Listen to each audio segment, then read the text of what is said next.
I wish to make this disclaimer that I have addressed this primarily to students of IRKHS. So the most important thing other than the title page is to primarily create the following content.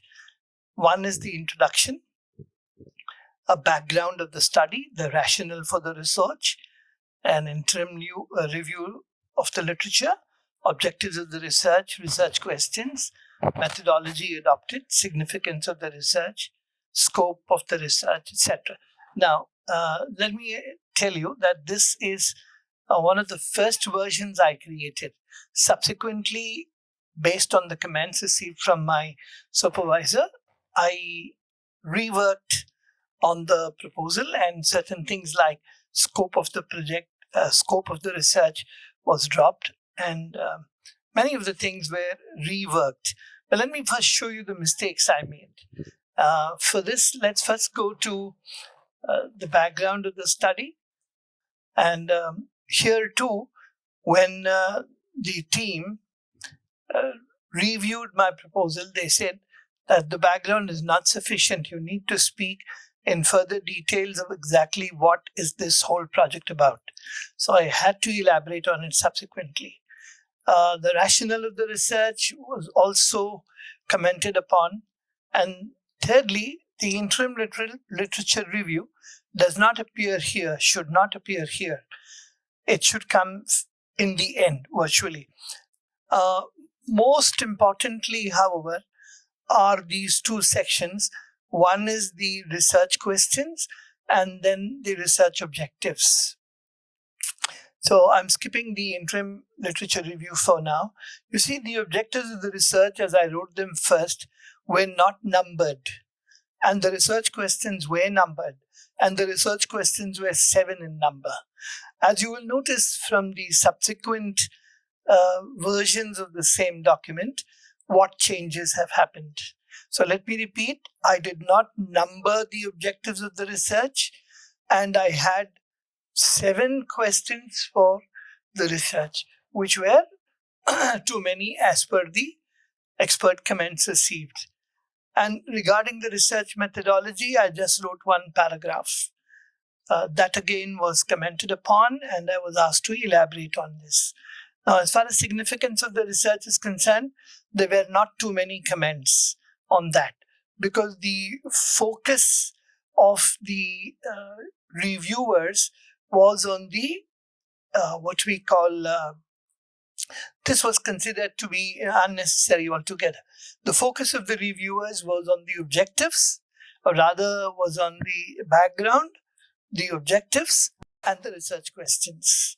So those were the basic focus areas, and those were the areas for which I received a large number of comments. So this was my version 2 of the same document. I made very minor changes. I just reorganized apparently the structure. Like I moved the literature review, or did I not? Yeah, there was this theoretical framework, literature review, etc. over here. But this again was not accepted. So eventually I had to create another one. This too was commented by my supervisor. If you will notice, some of his comments are in red. Certain comments are not very significant, but certain comments are. So let me start from the beginning. In the beginning, I increased what is called the contents of the background so as to make it clear to the reviewers what this whole project was all about.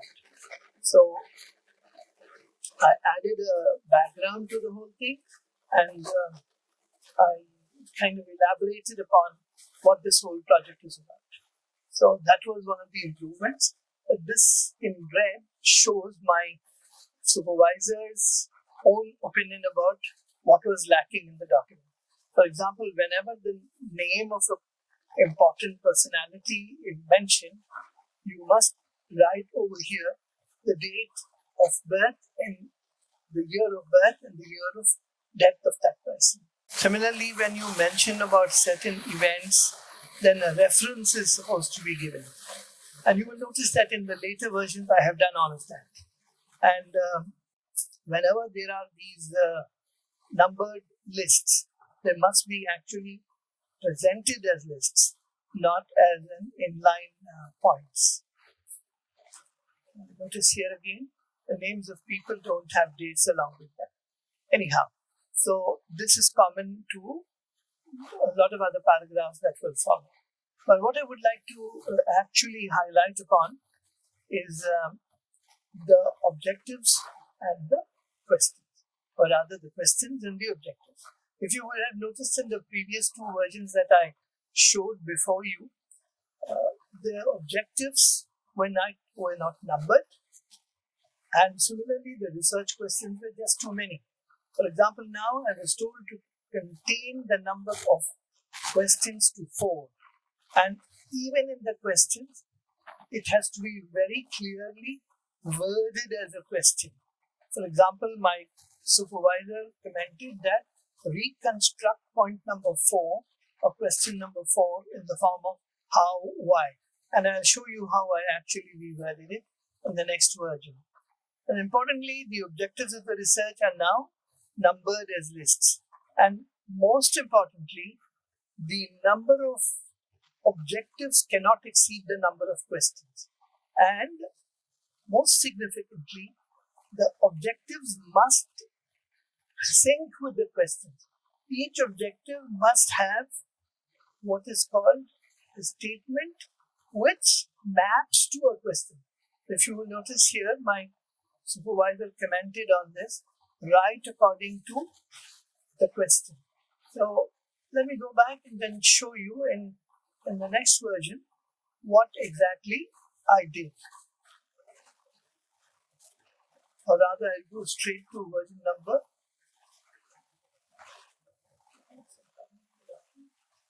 Okay, skip that. Now this is version number 5. So you notice here that we've knocked off theoretical framework, and we have okay, I forgot to tell you about methods and procedures, how it appeared in the previous version. Let me go back to that just for explaining things more appropriately. You see, in the version 4, which I showed you with my supervisor's comments, you will notice that the research and methods that I have written, rather if you go to the earliest versions which I prepared, see under methods and procedures, I had just written one single paragraph, but I was told subsequently that no, you cannot write just one paragraph, you have to elaborate upon it. So I elaborated upon it in the following way. You need to mention some details about what are the methods you have used. I said I'm using the narrative research, phenomenology, case study based, and inductive method. So these things not only have to be mentioned in the introductory paragraph, but you also need to give an explanation of this. So this is what I wanted to show you, which I had skipped. Now, eventually this was the final document. So perhaps there is something to learn from this. And at least this is what I learned the hard way. If I had been instructed earlier to preparing this, I would have avoided a few embarrassing moments when I stood up to defend my proposal for research, or my research proposal as I would call it. So the background became lengthier, as I showed you earlier, and then I corrected all those other areas which my supervisor had pointed out.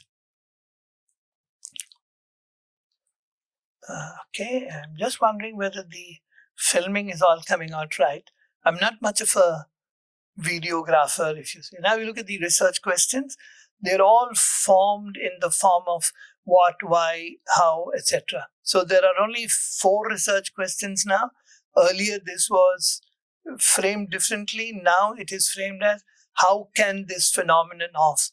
So it should be worded as a question. Similarly, all these objectives are now mapped to the research questions. So if you notice the Question number 4 was, how can this phenomenon of Indian Muslims, despite being a minority and under the fetters of a colonial power, supporting a brotherly Muslim country which was so far removed, etc., be emulated by?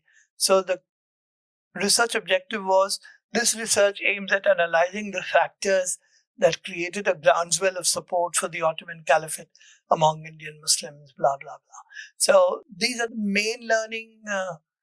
main lessons learned. As far as the literature review is concerned, well, there wasn't much comment on the literature review, as far as I can recollect. See, this is the research and methods, where I have elaborated on each of the methods. This is part of the literature review, where you're writing details about the literature that you reviewed. And one important thing when you review any literature is to make sure that you highlight those areas which you believe are inconsistent, and you must point out to deficiencies in the literature, meaning that gaps that you find in the literature that you have reviewed. Well, that has been explained in my earlier video on literature review, which is also available on my YouTube channel. I hope this was of some use to you. I would greatly appreciate hearing comments from my colleagues, from my senior colleagues in particular, who would advise me as to what exactly I missed out. For example, I have a question here for my seniors. Should the name of the author and the title of the book be in bold, or the name of the author should be in normal font and the title of the book should be in italics without being bold? So this is what I followed in the actual theses during the literature review. This is only a research proposal, let me tell you, and it's not very closely examined as far as I can recollect. The other things that are part of the literature review is there in the table of contents. Let me just quickly show you what they are. This is a glossary. I'm not very sure whether this is mandatory or not, but I think I followed this example from another research proposal. Now, in my literature review, I broke up the literature as, books, podcasts, doctoral theses, news magazines and journals, etc. But I am informed that this breakup is not needed in your final thesis, and if you're following the APA standards, then you should not distinguish the literature under different headings. But the way, let's say for example, a journal article is represented in terms of its fonts is different from the way a web article is presented. So that's another story altogether. We will discuss that maybe in another review. But at the moment, the most important things we learned is that the background must be very clear. What exactly are you doing this research on? Why are you doing this research? What basically distinguishes your research from the other available material on the subject? And what are your research questions? And ensure that your research questions and your research objectives match. You will notice here in the contents, item number 1.5 is missing. Well, that is something to do with the formatting. So let me do that for you and tell you what exactly went wrong. Why is 1.5 not here? Maybe this is a new learning exercise. You see, now even if I say update full table, 1.5 is still not here.